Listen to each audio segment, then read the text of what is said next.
So last time when we were talking, you explained to me about um, when Heinrich Himmler had his headquarters across the street, and the your mother had been requisitioned to give housing to two secretaries, I believe, and so there were parties in the apartment and things, and there was a story that you had told about, that it was clear that it was the end of the war. The war was ending, and your mother wanted to point that out to the SS officers there, and they sobered up immediately, and your mother was immediately put in her place.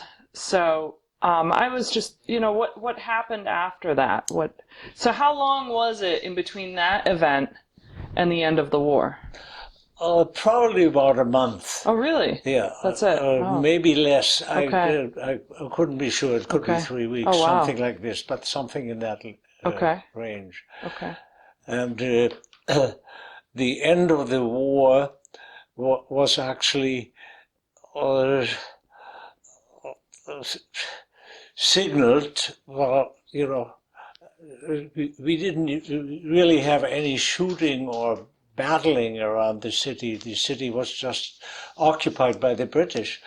And the first British soldier I saw was a motorcycle messenger. Mm-hmm. And he drove down the street where we lived at very high speed on the left side of the road, which scared me like nothing else, because I had never seen anybody traveling on the left side of the road. Well, that's what the British are doing. Yeah. And, so that was normal for him. Yes, That was safe for him. Yes, the SS had totally vanished. All of them, I don't know. They scattered into the wind. No, I have no idea where they went and what they did, and how they actually, well, thought to escape this inevitable event of the British taking over. And everybody was kind of sitting in their homes and wondering what will happen, and all the doors were locked, and people barricaded themselves in their homes, trying to salvage whatever they could, in order to be safe and surviving. So, that was actually the moment of the takeover. This one British soldier. Right. The next day, I saw a lot of German soldiers which were taken prisoners, and they were put into this military camp across the street and into a nearby other military camp, and were detained there and probably processed through the bureaucracy and so. And I also saw British soldiers, and there was the big pile of rifles which the German army had left behind, or which were collected from all the soldiers, and under the supervision of British guards, German soldiers were in charge of actually breaking the butts of each one of these rifles, and throw the rest aside, so the weapons were destroyed. And also, right after the SS left, we went into that military camp and looked around, and there we saw a truck, a military truck, full of groceries, actually noodles and macaroni and things like this in big paper bags, and people helped themselves to the macaronis, and to something edible. And there I noticed that there were really, the human mind is really sometimes very destructive. There were thugs there which actually kicked their boots into these paper bags, and the noodles were on the ground, and it was a totally chaotic scene. But I remember we pulled one intact bag of macaronis out of there, and there was one of those thugs coming to my mother and wanted to kick into this bag so that she would also lose what she was just salvaging for herself. And I don't know what she did, but she really looked at him. Stop. She stopped this man from actually doing it, and then he turned around and left us alone. So we actually lived on these noodles for quite a while. This was a nice leftover from the military supplies. What was it like to go from being so under the Nazis to being under the British, I guess. I mean, for lack of a better term. Well, we didn't know what to expect, and what actually would happen, and so the Western forces, all the soldiers were demonized by the propaganda that we heard all over the place. What kind of atrocities they would commit onto those who have been occupied. Of course. But so we did not know what actually happened. But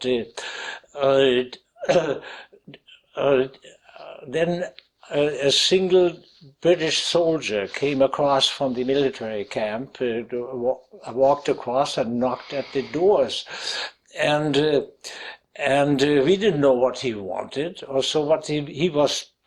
Just one man, not even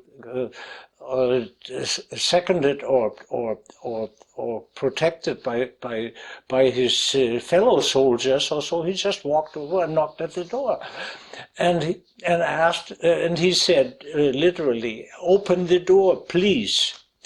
In German or in no, English? in English. Oh, okay. In English, he didn't know German. Oh, okay. And when my mother heard that he said please, she said, I think we opened the door. Yeah. She understood a little English, my mother, and when she heard the word please, that means something peaceful.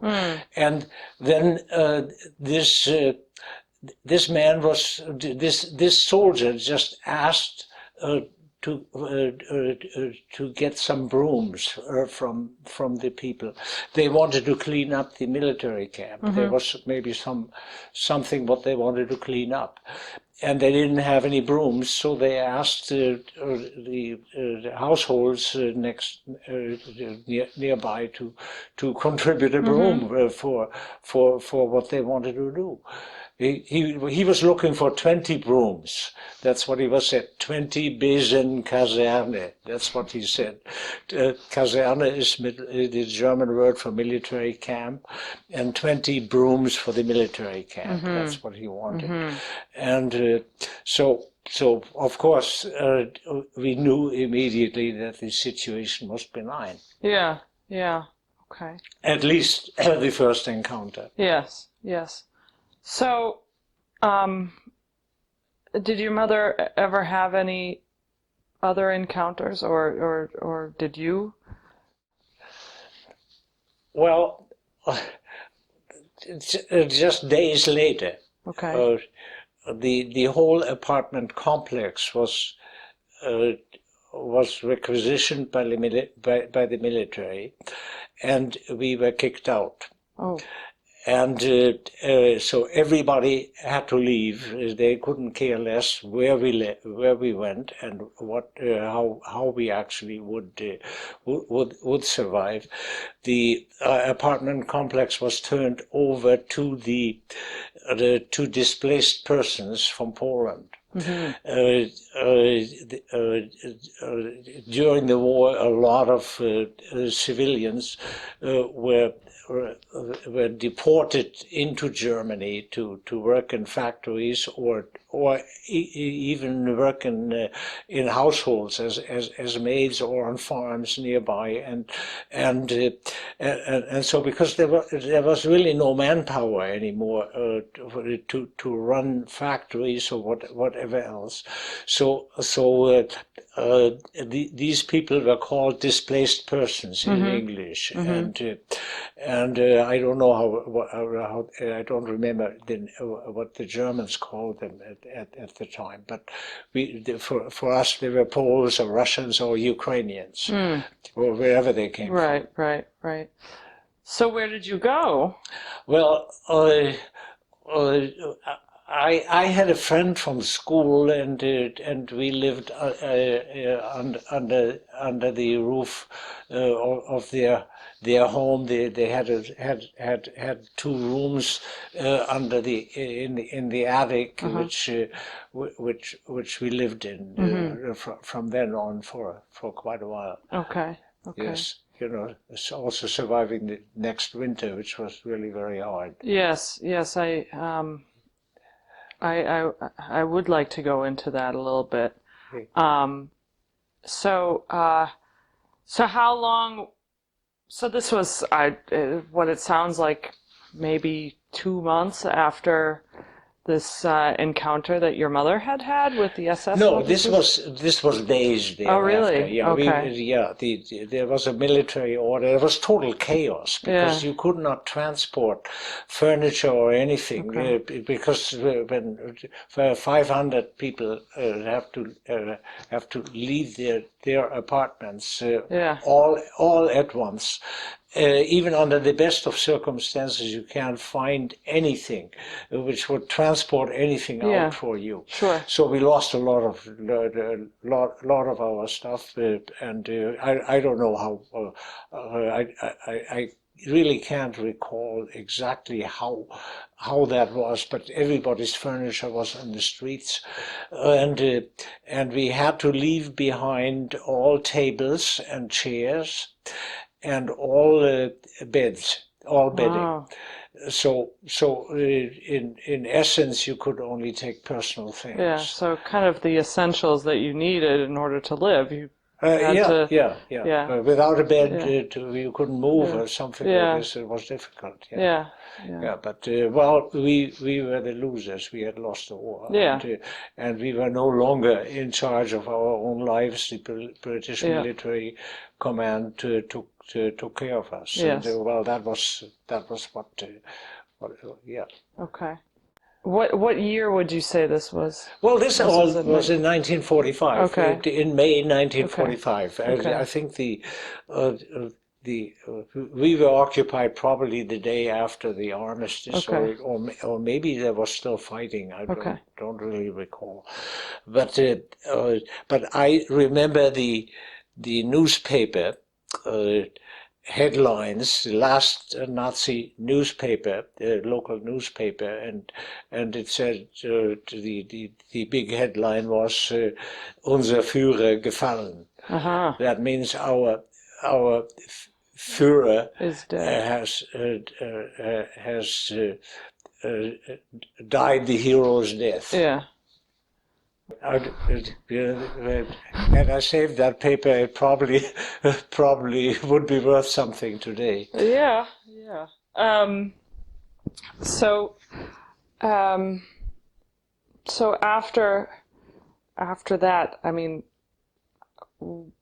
what happened? So you moved to your friend's house, and then what was just daily life like? Well, everything was rationed to the bone. Food was not easily transported from one place to another, and also energy like coal also was not shipped because bridges were destroyed and railroads did not go, and you were really reduced to the local economy and trying to find something in the fields. The military had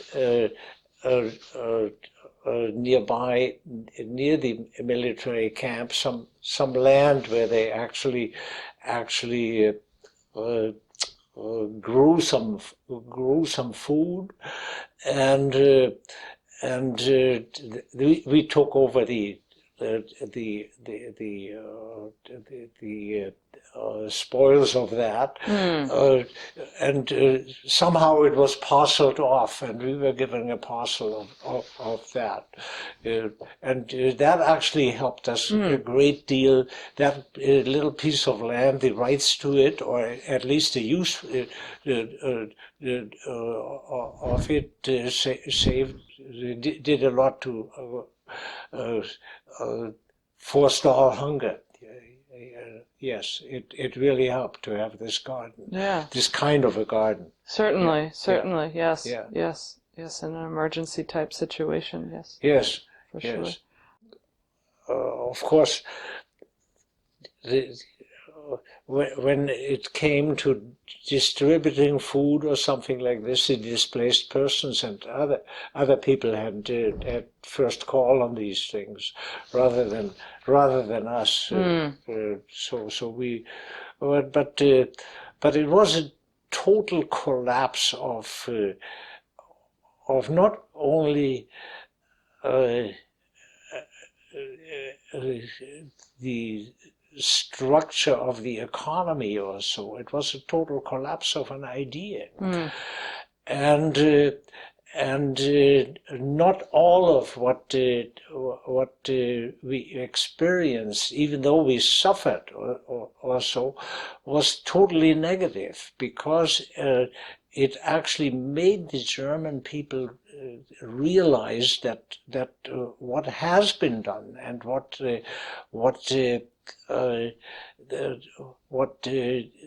purpose of this war was that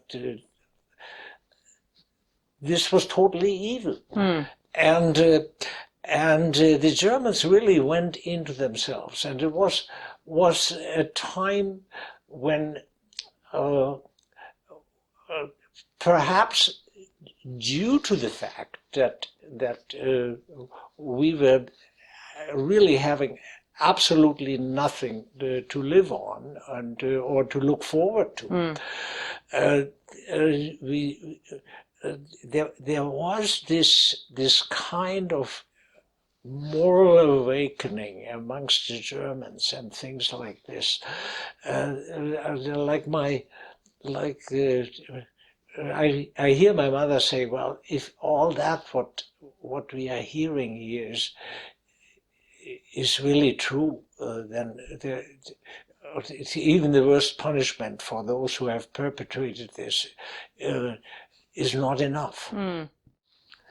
And this went on for about 3 years, like that. And my mother was then able to maybe 2 years after the war, so that we got another apartment. For some reason, she was able to convince the authorities that we could get into an apartment, even though there were other people living in that apartment as well, because with 2/3 of the housing destroyed in the war, and then 12 million of refugees coming in from the east, from East Germany, because what became East Germany was actually Central Germany. East Germany is that what was taken over by the Poland, Soviet Union and by Poland as theirs, and so Poland was actually shifted westward, and and the Poles were given the German areas, and the Germans were all expulsed. Now, you can imagine how tight the space was. You lived in one room in your five-room apartment or so, and then the electricity was on maybe for 2 hours a day, and had to share the kitchen. And the rolling blackouts in order to make sure that the generating capacities were not overtaxed, and everybody was fighting over a place at the stove so that they could make themselves a hot meal and all these things. Yeah. And the use of the bathroom. Just basic things. Yes. And hot water, well, you couldn't have it. It didn't exist. Okay. It was really deprivation and the discomfort of being crowded into places that you know. This is totally unimaginable in America. Yes, it is. It is. What can happen? My brother and I was 11 years old. My brother was probably 9, and we walked every day to get 1 pint of milk from the people who used to deliver milk before the war, and my mother was always very friendly to this couple who actually came with horse and buggy and delivered the milk. They had a horse by the name of Hannes, and we knew the horse. and Mrs. Holm, that was her name, came every day, and my mother had a cup of coffee for her at any time, particularly in the winter when the milk was sometimes even frozen on that horse and buggy, and she brought the milk jugs into our kitchen so that they might thaw out a little bit, and in the meantime she had her cup of coffee, and then she went on with her rounds, and that she always had a pint of milk for us every day, and so we walked 2 miles to always pick up this milk, and maybe that saved us. Well, this was the economy. The currency was worthless. Money did not buy anything except in the regulated economy where everything was rationed, and the rations were always cut. I think we were allowed. An adult was allowed 1550 calories a day. That was the allowance, which was the rationed amount of food which we were allowed to eat legally, and farmers were not allowed to slaughter their pigs or whatever unless the government could get the meat and distribute it through the system of rationing, and so it was a bad time. The only currency which was of any value were cigarettes, and because everybody wanted to smoke.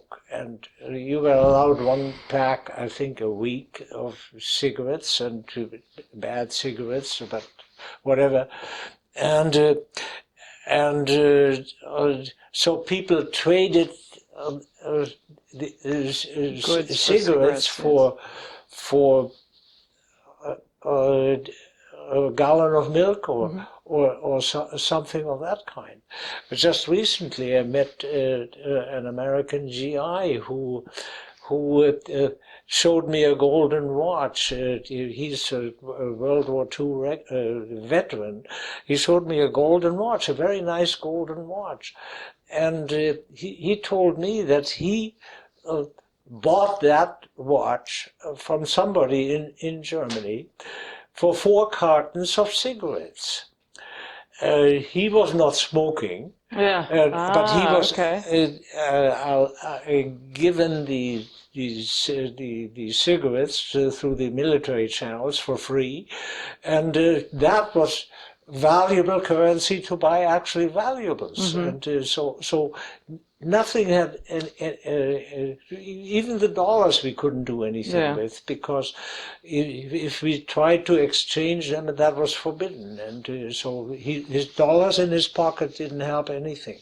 The cigarettes, that was the value. So you're explaining what had happened, and I'm just curious, was there anything that you can tell me about, or was there a moment or time period, something in this at this time that the German people had said, what the heck happened here? And why, what did, where did we go wrong, and what is it that happened here, and how did we get to this position that we are in right now?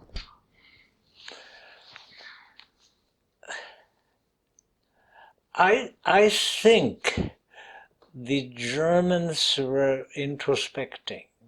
They were trying to figure out what actually went wrong, because they were in a situation of total devastation. Just picture yourself in one of those apartments where 4 families are living, and the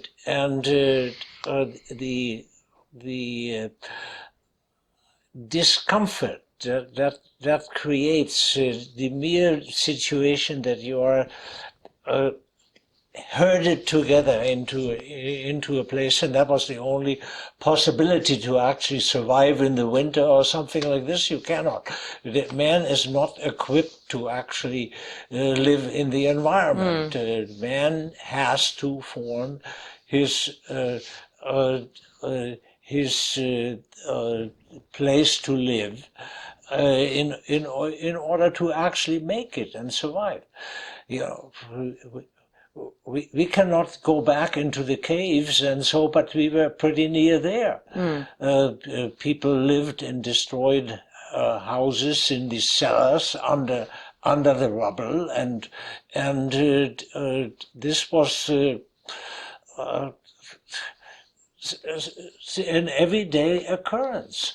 Now, nobody likes to live under such circumstances, or so, and that forces people to actually think, what got me here? And what was it? And so I believe that people were really examining basic morality, what it actually requires to live successfully, because the hybris, which took place before, was demonstrated to them as no way to actually proceed, how to actually go forward in life and be successful. So I believe that there was a moral awakening in there. Perhaps only for a brief period, but this was exactly the time frame in which I was of an age where I develop my moral standards, perhaps, on how I look at the world and how I would like to live, and so. And I heard a lot of people talking that way, when the schools opened again after all the teachers had to go through the denazification process because they didn't. The British or the Allied did not want to have the Nazi school system continue. No, of course not. So we were when the schools opened again. There were people whom I remember among the teachers who really talked about the essence of freedom. Mm-hmm.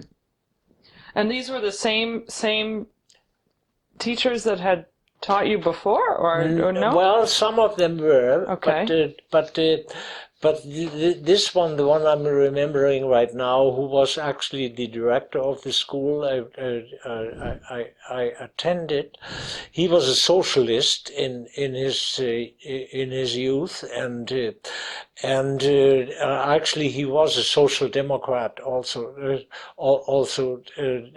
Later on in his life, he did not like the Christian Democrats running the country under Adenauer. Also, when finally everything became a little bit more like self-rule for the Germans under the military guidance, under the military government. And but there was such a thing, an evolution of some democratic and freedom movements among the Germans, and this man actually impressed me quite a bit. In my development of the ideas how freedom is essential. Political freedom for everybody to actually live. Okay. And as a motor of that, what is required for a successful life. Okay. So, could you elaborate a little bit on that? You know, what did he teach you? Was it philosophy or? Well, yes, certainly. We didn't have Ayn Rand. Nobody knew about Ayn Rand in Germany in those days, and it was actually maybe even too early for her to actually address that. But well, you know, the Italians made actually a movie of We the Living, and it was past the fascist government in Italy, because the scenery was taking place in the enemy territory of Russia. Yes. So the censors thought it was about that it was okay. Right. And you know, and in 1948, which was 3 years after the war, my father came back from prisoner of war camp. He was captured by the Americans, and he was well fed by the Americans, much better than the rest of the population in the prisoner of war camp, and he was well nourished when he came back, but then he had to come into the situation and join the famine of everything. Well, you know, people always talk about hunger in America as it doesn't exist. What we went through was hunger, but not that what goes for hunger in America. There's no such thing.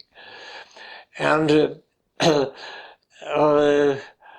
but he came back from the prisoner of war camp, and very soon thereafter there was a sudden voice on the radio, and this was in mid-June of 1948, on the 19th of June, or the 18th.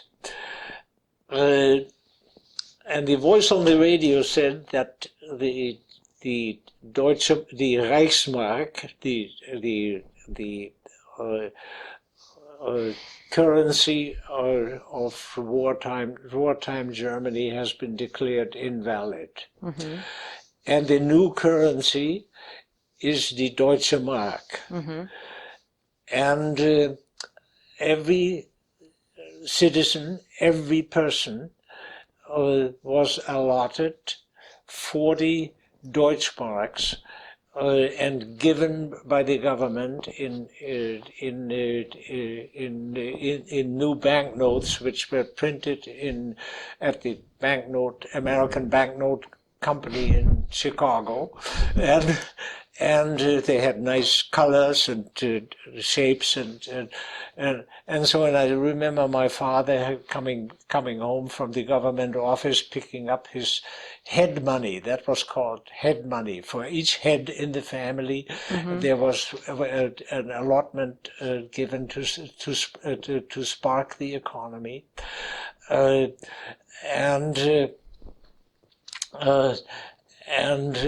still see him sitting there and looking at these new banknotes, and he said, this is something what I have never lived to see. That there's no single person in Germany who has more or less money than I have right now. Yeah. So this was the spark of the Deutsche Mark. And on Monday, when the stores opened again, all of a sudden you could buy things. Mm-hmm. Rationing was abolished. And what was also said by the voice on the radio was that the wages and prices are not affected by this regulation, which means that wages and prices suddenly were totally free. Mm-hmm. So you could you had this spark money in your hands. The currency was invalid. Now you were actually free to buy things on the free market. The only free market that existed before, just a week before, was the cigarette currency and perhaps another value, gold watch or so, that you could have passed on to somebody for cigarettes or for a piece of pork chop or whatever you wanted. Anyway, all of a sudden you could buy things. The stores, suddenly there were stores who had things that you could buy at a price that they wanted to charge you, but there was even a little bit of leeway because they wanted the new currency, because everybody had a lot of trust into this. This currency was backed by the Marshall Plan with $1 billion. Mm-hmm. $1 billion for the entire nation. Mm-hmm. And so it was suddenly freely convertible with other currencies. You could buy things and it was available. So all of a sudden. And this is the spark of of what is called the German miracle. I don't even think it is a miracle, because it was just the declaration of the Germans are free to act. And here is the start. The Marshall Plan, the $1 billion backs it, and here is and go to work. And that what started the German miracle. Everybody says, well, this is inborn into the German psyche or whatever else. What? This is all nonsense. This has when you set the people free to act, all of a sudden they are very imaginative in becoming productive, and that was that was the spark plug which actually started the engine. There were political battles in the Bundestag, in the German parliament, in between the socialists. And I remember one of them. He lost an arm during the war. He was a politician. His name was Kurt Schumacher. He was the leader of the Social Democratic fraction in the parliament, and he said, with this regulation we have signed the death warrant for every German, and that there is no possibility that there is ever a chance that this will succeed. But Ludwig Erhard, who later on, after Adenauer became chancellor, he was in charge of economics in this Christian Democratic run government, and he single-handedly actually made this a rule. Absolutely, that there is no other way, but allowing the economy to go all by itself. And that created a huge wave of optimism and a chance to produce and a chance to actually be productive in everybody's personal life, and for the economy as a whole, and for the country. Yeah. And even and I want to bring this in as a side note. The American military government was totally opposed to this setting the economy free. Really? Yes. And they thought this was going to be. Ludwig Erhard really stood there, stood his ground, and it was called the social market economy, just to appease the socialists a little bit. The American military government was against this setting free of the economy. What was their reasoning? They were already infected also by the socialist propaganda. Right. And the British government was the same. You know, Germany was divided into occupation zones. Some part of Germany was under the Americans, another part was under the British, another one was under the French, and the Russian zone, of course, which then was carved out as the communist part of Germany, from where they ruled that part of Germany, and they were trying to get Berlin also. You know, they blockaded all roads to Berlin and wanted to starve the people out so that they would also submit to communism.